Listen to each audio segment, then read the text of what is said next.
Brilliance Audio presents A Long Time Coming by Aaron Elkins, performed by David Colacci. My name is Val Caruso, and I'm a curator at the Metropolitan Museum of Art. I've been having one hell of a day, and I don't mean in a good way.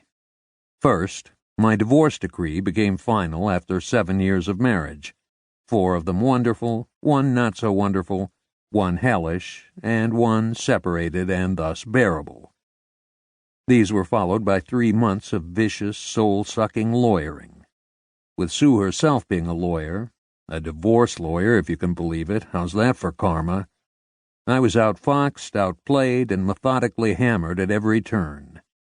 In a way, of course, getting over with it was a relief, but it doesn't exactly leave me as if I have much of a handle on my life. And this, bear in mind, was my second divorce, which has to mean either that I'm a slow learner or I make a lousy husband. Yes, I know, or both.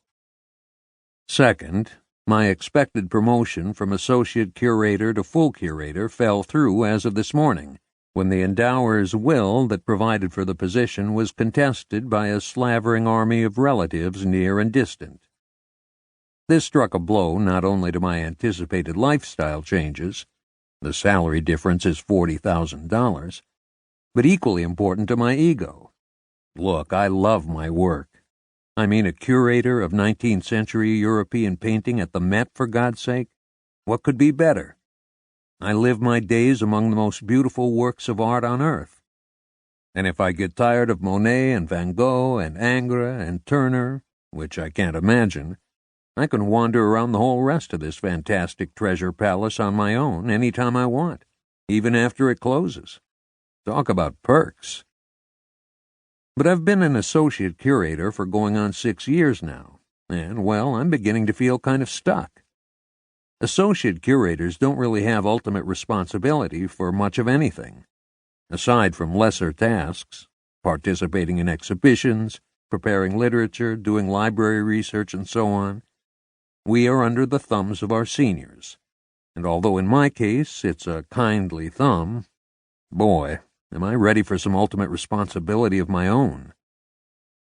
And third, today I turned 40. Not inherently a bad thing, I suppose, but here I am, embarking on the 5th decade of my life, beyond the halfway point in the journey according to the actuaries. And career-wise, relationship-wise, and every other wise, where am I exactly? Running in place would be putting a charitable spin on it. To celebrate the birthday, a few of my fellow toilers at the Met treated me to after-work drinks at Bemelman's Bar in the Carlisle Hotel, a few blocks from the museum.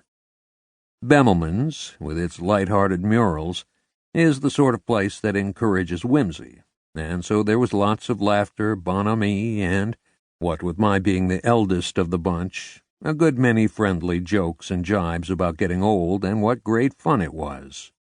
These provoked much hilarity from my colleagues. By the time I left to slouch the few blocks to my 4th-floor condo on East 78th Street, borrowed from a compassionate, wealthy friend while he was in Europe for a few months — Sue got the house in Queens — I felt as ancient and fusty as one of those Middle Kingdom mummies back at the Met. Half an hour later, I was looking down on this pleasantly leafy block from Jerry's 4th-floor dining room, sitting at his splendid marble-topped 18th-century Ampere dining table. Or so Jerry thought. In actuality, it was a fake, but I didn't have the heart to tell him. Besides, it was a good fake. I was doing what any mature, reasonably intelligent adult who'd had a day like this would do to bring things into perspective. Drinking some more scotch. And musing about Gauguin.